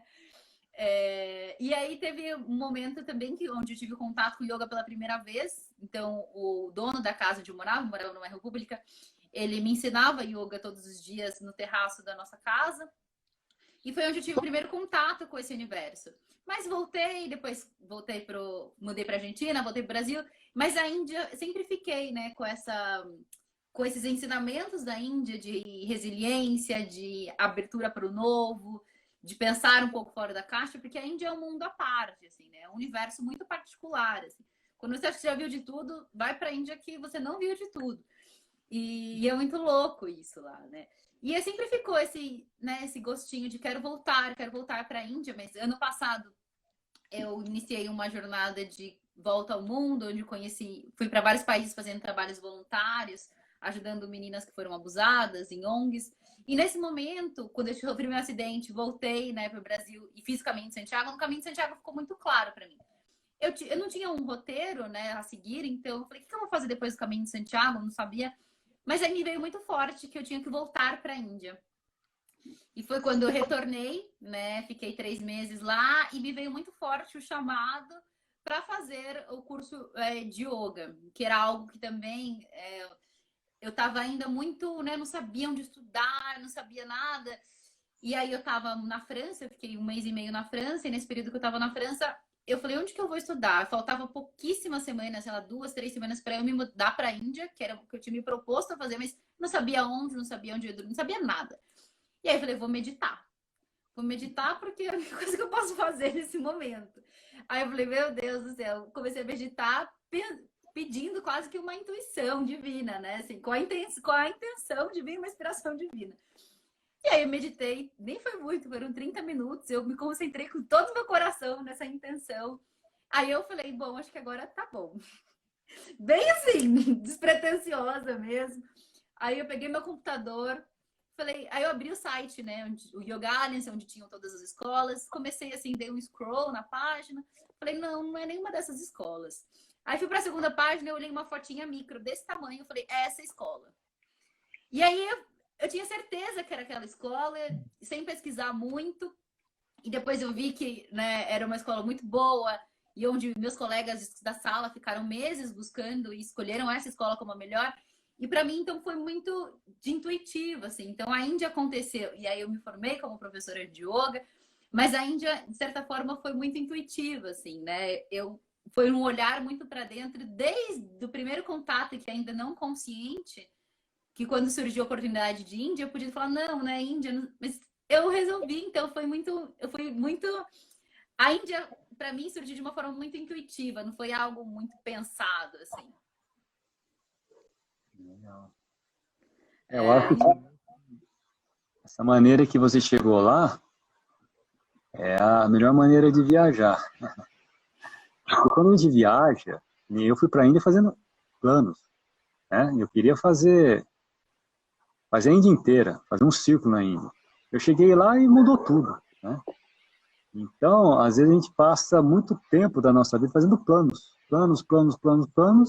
e nada acontece, né? Eu vejo também quem viaja, eu encontro muita gente viajando que tem muito plano, né? E daí a pessoa já fez plano, já fez reserva, já está, sabe, engessada. Então, se aparece um lugar legal para ir, ou se naquele lugar que a gente está tá legal, ela não pode ficar mais tempo, porque tem que ir para o lugar seguinte, já tem reserva, entendeu? Então, essa maneira que eu estava fazendo o Caminho de Santiago. E daí lá ali eu tive esse insight, né? Tive essa intuição que eu deveria ir para a Índia, né? E daí você começou a se mover nessa direção, né? Então acho que quando a gente se move com essa baseado na nossa intuição, é muito importante. As coisas fluem, na verdade, né? As Foi de coisas uma fluem. forma absurda, né? Aquilo que a gente falou, que você comentou do coração, né? Do core, né? Que a gente, né? É a voz do coração, né? Quando a gente consegue escutar essa voz e se guia através dessa voz, o universo conspira, né? Eu lembrei de uma coisa agora. Eu tinha falado para você naquela quando você contou a sua história de Santiago, que você ficou ali na sarjeta, literalmente na sarjeta, com as bolhas Se no corpo, for. aqueles cinco pessoas que chegaram, e daí eu falei que eram seus anjos, né? Por que eu falei aquilo? Porque a minha história, que eu acabei ficando na Índia, aconteceu tudo isso, foi que eu conheci esse alemão Matheus. E esse cara, agora lembrando mais um pouquinho, quando a gente estava em Srinagar, na Caxemira, porque assim, a gente já era meio fora de temporada, e daí os caras grudavam na gente, porque não tinha muito turista, né? E a gente era, né? Tava ali e tal, e eles grudavam para querer levar os lugares dele, né? E teve um cara que grudou na gente nem carrapato, sabe? Ele que acabou nos levando pro barco, onde ficou e tal. Uhum. Mas a todo momento a gente saía e os caras grudavam na gente, queria vender as coisas. E eu não tinha muita paciência. Eu saía batido, saía andando, e o Matheus ficava conversando, tá? Ficava conversando, tá? Fala, Matheus, cara quer dinheiro, quer levar a gente, vamos, né? Vamos embora, né? E tal. E ele sempre tinha maior paciência de escutar, de falar com as pessoas e tal. E eu não tinha. Mas aí foi, né? E a gente foi convivendo assim, tudo bem, né? E daí se passou muito tempo, né? Que caiu uma ficha para mim, né? Caiu a seguinte ficha. Quem é esse cara, né? Daí esse cara, ó, vai vendo, o nome dele é Matheus, ele tinha o cabelo assim, encaracolado, loiro, né? Daí eu comecei a ver que era um anjo, cara. Que anjo? É o anjo que a vida colocou para mim naquele momento e que mudou minha vida, né? Sim. Esse anjo que veio, que a vida trouxe, né? Que eu fui para Caxemira, de lá fomos para o Ashna, que daí começou toda a minha história em Rishikesh, entendeu? Então ficou muito claro, é um anjo, né? Depois eu comecei a pensar esses detalhes que eu falei para você agora, né? Da Caxemira e tal, Uhum. personificação do anjo, sabe? Mas eu acho interessante você falar isso, porque às vezes aparecem muitas pessoas na nossa vida que a gente não está atentos, né? Então, eu acho que esse movimento de realmente de expansão da consciência ou de observação vem muito também de estar atento ao momento presente mesmo, né? De você estar atento e aberto aos sinais do momento presente. Eu acho que a Índia nos mostra muito isso também, né, Ale? Eu acho que de estar em alerta o tempo todo, porque eu acho que tem uma coisa ali que é assim, você tem que estar o tempo todo vendo se não tem carro vindo, se não tem gente, se alguém não quer te tirar de extorquir, quer comprar alguma coisa de você, ou enfim. Então o tempo todo você é muito estímulo. Então eu acho que consequentemente isso faz com que a gente fique mais alerta também. Você sente isso? Então, a Índia é uma grande aprendizagem, né? Eu vejo da Índia que a Índia é o berço das civilizações, né? Então, eu falo sempre para todos os meus amigos, os buscadores que a gente encontra aqui, porque lá você bebe na fonte, né? Então, ali os mestres, os gurus, os sadhus, né? Por exemplo, você, nós somos filtros, né? Nós bebemos lá e agora nós estamos falando para as pessoas, né? A nossa experiência com os filtros dos nossos condicionamentos mentais. Exato, é verdade. E lá você tem muito mais chance de beber na fonte dos grandes mestres, né? E tudo mais. Então, a Índia, ela é assim, E uma grande aprendizagem que eu tive lá foi que eu comecei a viver, estava vivendo nesse ashram, e estava tudo bem, né? Estava tudo fluindo, muito, tá? E daí eu comecei a perceber e a minha mente queria sair de Rishikesh. A minha mente falava assim, meu, você tá louco? Você veio aqui para a Índia, né? Para dar um rolê, conhecer, passear e tal, e tá aqui. Você está aqui, né, enfurnado em Rishikesh, não conheceu nada, né? E só que eu estava bem, mas a mente perturbava. Nossa, começou a perturbar. Queria sair, queria viajar, queria ir para outro canto. E daí eu falei para ela, eu não vou sair daqui. Não adianta ficar falando, né? Você está perdendo seu tempo. Eu só vou sair daqui quando a minha intuição, a minha voz, o coração falar. Então não adianta ficar falando, é perda de tempo, pode parar, né? E daí eu acho que, sabe, porque eu acho que às vezes eu vejo assim, a gente tem que ser meio duro, tem que ser firme, né? E eu tenho umas conversas comigo mesmo, né? Conversando com a minha mente, eu tô conversando comigo mesmo. Umas conversas de dar dura, eu falo, meu, para, né? Para, não é assim, eu não vou. E daí ela deu uma acalmada.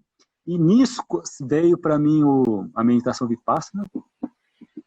E daí eu comecei a perceber que eu não fazia nada, né? Eu só tinha que acalmar minha mente e que tudo vinha para mim, sabe? Uhum. E veio, a meditação Vipassana chegou para mim da seguinte forma, eu queria ter feito, né? Queria fazer em Dharamsala, mas era inverno, estava muito frio, né? E daí eu falei, não vou. E daí já tinha meio que desistido. Eu achava que só lá que tinha, não sabia que tinha Uhum. sul. E daí eu estava, nessa época, eu estava com a Casey, que é uma canadense, enfim, a gente começou a, a ficar junto, nós acabamos alugando um espaço lá para morar e tal. E daí ela tinha uma amiga que tinha acabado de chegar de um retiro Vipassana em Dehradun, que estava Legal. uma hora na Índia, uma hora na Índia que nem você ir daqui na esquina, né? Eu falei, não, eu vou pra lá. E no momento seguinte, já fiz inscrição, na semana seguinte eu já estava sentando. E essa meditação, para mim, quando eu saí, eu tive a sensação de que eu tinha encontrado o que eu estava procurando, né? Aquela sensação, assim, achei o que eu estava procurando. E daí que eu comecei a perceber exatamente isso, que eu não precisava fazer nada, né? E que a existência trazia tudo para mim, né? Então isso, em Rishikesh, a vida lá, a gente, porque era assim, você começa a entrar nesse mundo, esse mundo para mim não existia até então, né? Esse mundo de dentro, de busca espiritual, esse mundo de autoconhecimento, e só que lá tá todo mundo, assim, são os buscadores, né? A Rishikesh, Sim. sério, Rishikesh é a capital de yoga do mundo, né? Então, lá, eu costumo falar assim que é um play center de prática. Eu quero voltar ainda. Eu fiz uma yoga que foi muito legal, que chama Laughing Yoga, yoga da risada. Tá? Eu só dá risada. Só fica dando risada. Meu, é muito legal, sabe? Então tem umas coisas assim que acro yoga, você vai fazer, né? Yoga. Sim. Tem de tudo. Tá tudo quanto é gosto. É um play center. E daí eu comecei a perceber que eu estava bem, e lá é muito fácil, porque tá todo mundo vibrando, mais ou menos, né? É verdade. Todo mundo entende o que você está falando, e é fácil. Eu achava fácil. Nessa vida de acordar 4 horas da manhã, meditar, fazer yoga, porque todo mundo fazia mais ou menos a mesma coisa, né? Sim, sim. Assim que funcionava, né? Então, essa vida era fácil lá. Mas eu sempre pensava, a hora que eu voltar para o Brasil, como é que vai ser, né? Primeiro, como é que eu vou explicar essa experiência para minha família, para meus irmãos, para meus amigos, né? Então, uma vez eu estava participando de um satsang do Prem Baba. E satsangs do Prem Baba era uma catarse, né? Era O uma que é loucura. satsang? Conta pra gente. Satsang é assim, é tipo uma fala de um guru, né? Ou seja, uma pessoa que já está no nível espiritual mais, já está, né, vibrando em frequências mais elevadas e tal, E basicamente o satsang, no meu entendimento, é assim, a palavra do coração, né? Então o cara, às vezes ele entra no satsang e ele não fala nada.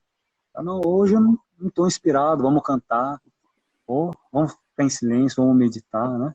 Porque não é, né? Nós estamos mudando a todo momento, né? Sim. Não é sempre que você tem inspiração, não é sempre que vai vir a voz do seu coração, né? E o satsang é bem isso, Total. né? Sua intuição, você fala do seu coração, né? Você não fala da sua mente, né? Lógico que existe um processo mental, consciente, Claro. vem lá de dentro, então ele é muito verdadeiro. E para mim foi assim, foi uma experiência muito forte, muito que realmente me trouxe muito entendimento de tudo, sabe? Porque eu tinha vários questionamentos, né? E eu via que o que eu pensava era muito diferente do que a maioria das pessoas pensavam, né? Então eu era um anormal, estava fora da normalidade, me questionava muito. Eu falava, será que eu tô louco? Será que só eu que tô certo, tá todo mundo errado? Né? Aquelas coisas, aquelas dúvidas, aquelas interrogações que a gente tem na cabeça. E quando eu comecei a participar desse satsang, vieram as respostas, né?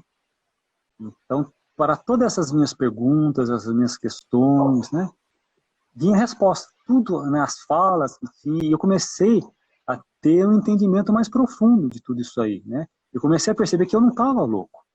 Muito pelo Mas contrário. quando você fala em loucura, tem até um episódio interessante que eu acho que vale contar. Quando eu estava na Argentina fazendo esse projeto social, eu trabalhei em um hospital público voltado para a saúde mental. Então, eram 2 pavilhões, masculinos e femininos, e eu estava muito em contato com os médicos, com os psiquiatras, com os psicólogos, e a gente tinha reuniões. Eu, por ser voluntária, participava das reuniões junto ao time de psiquiatras e psicólogos. E aí a gente fez uma dinâmica um dia que eu acho que ilustra bem quando você diz sobre loucura e sobre normalidade, né? Porque primeiro, o que é ser louco? O que é ser normal? E aí um dos psiquiatras, ele escreveu num papel, né, numa folha sulfite, a palavra normal, colocou esse papel no meio da roda e todo mundo em volta da roda. E aí ele começava. Quem tem cabelo curto é normal. Daí meu cabelo é curto, então eu ficava mais perto. Quem tem cabelo comprido é normal. Eu já me afastava, porque o meu cabelo não é comprido, então eu já me afastava. Quem usa óculos, quem não usa óculos era considerado normal, porque aí ficava perto. E aí, nessa de perguntas, né, simples, bobas, entre aspas, no final não tinha ninguém próximo ao papel. Todo mundo estava distante, então, ou seja, não tinha ninguém normal ali. Porque todo mundo tem um seu ponto de divergência, todo mundo tem um sentimento. Então, o que é loucura, né? O que é normalidade? Porque isso é sobre um ponto de vista, sobre uma ótica, né?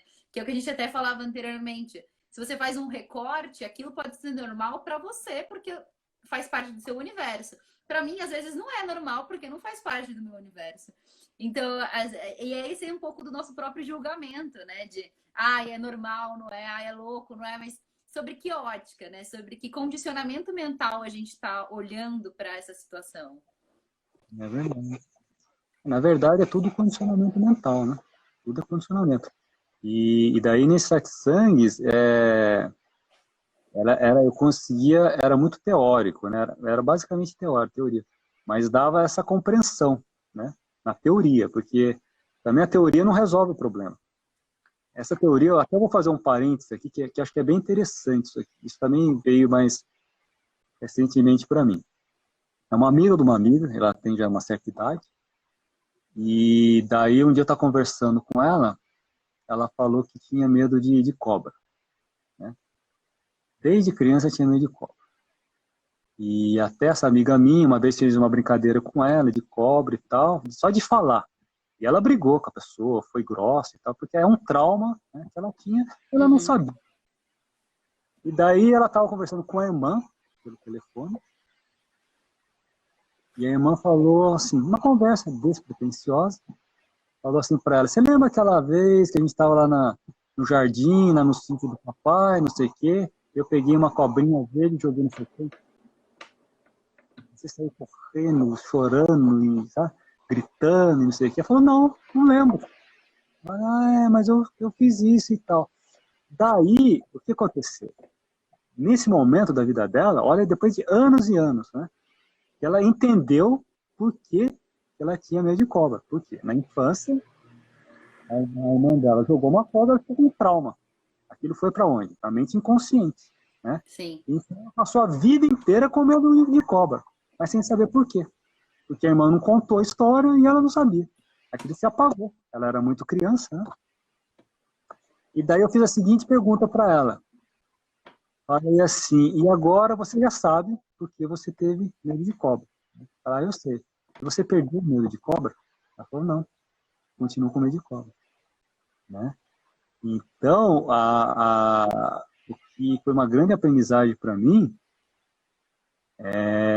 foi exatamente isso, porque a teoria, ela ajuda muito. Você começa a tornar-se consciente. Eu sei que eu tenho medo de cobra porque aconteceu determinada situação em minha vida quando eu era criança. Então, eu tenho um trauma. Então, isso me causa um medo. Aí não resolve o problema, né? Total. O que resolve o problema? É a prática, né? E é a prática que a gente, né, nós aprendemos, nós fizemos esses retiros e tal, é de você meditar e você acessar sua mente inconsciente, que está tudo no inconsciente, né? À medida que você vai acessando a sua mente inconsciente, você vai na causa dos problemas, né? Você pega o mal pela raiz e tira. E a partir do momento Começa, que você... eu acho que não sei se seria tirar, mas a gente começa a dissolver, né? Que é um Né? processo, não é um simples tirar. Só que essa raiz, ela é muito profunda às vezes, né? Eu percebo isso na minha experiência, né?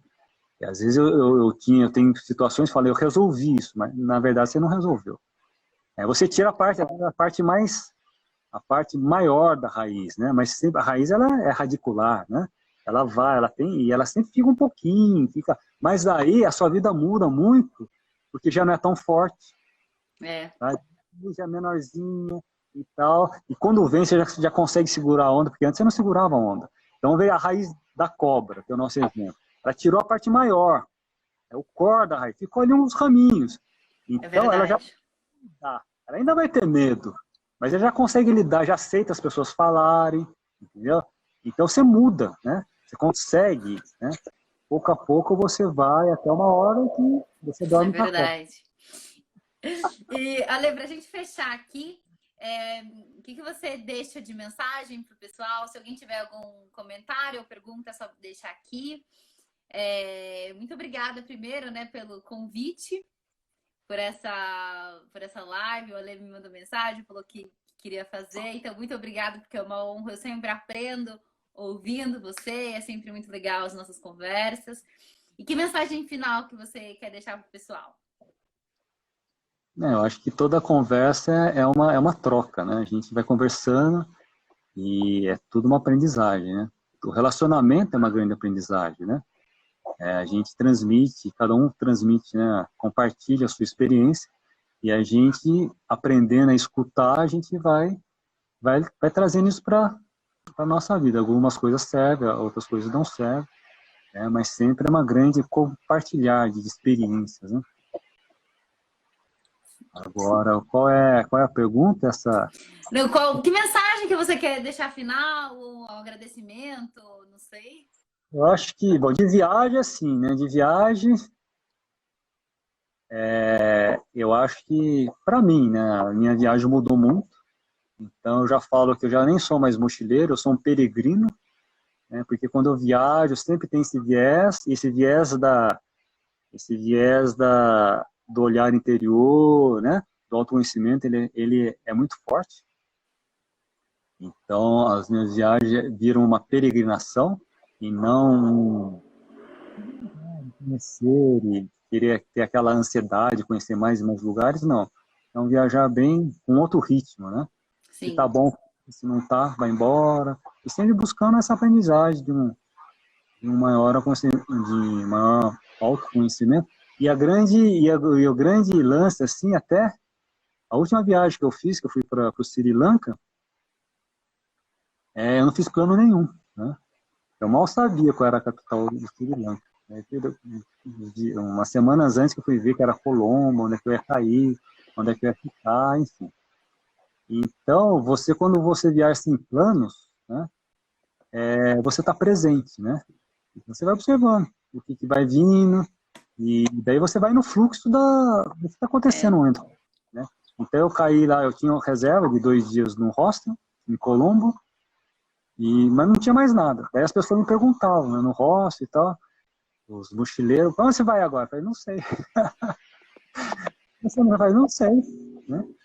E daí o que aconteceu? Estava muito calor, lá tem umas montanhas, um lugar bem legal, no Sri Lanka, onde tem as plantações de chá, eles são famosos pelas, né?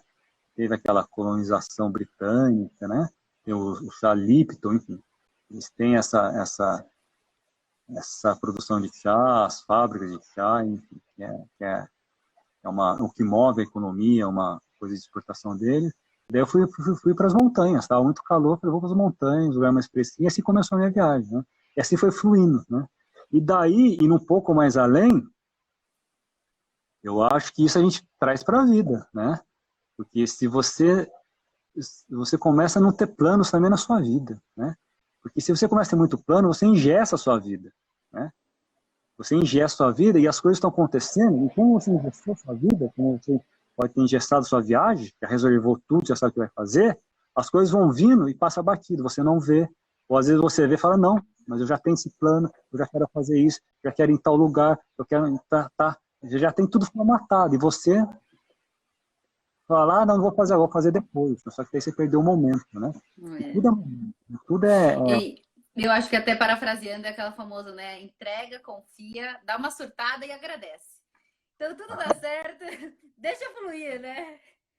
Eu inverto um pouco as horas. Eu agradeço, tá?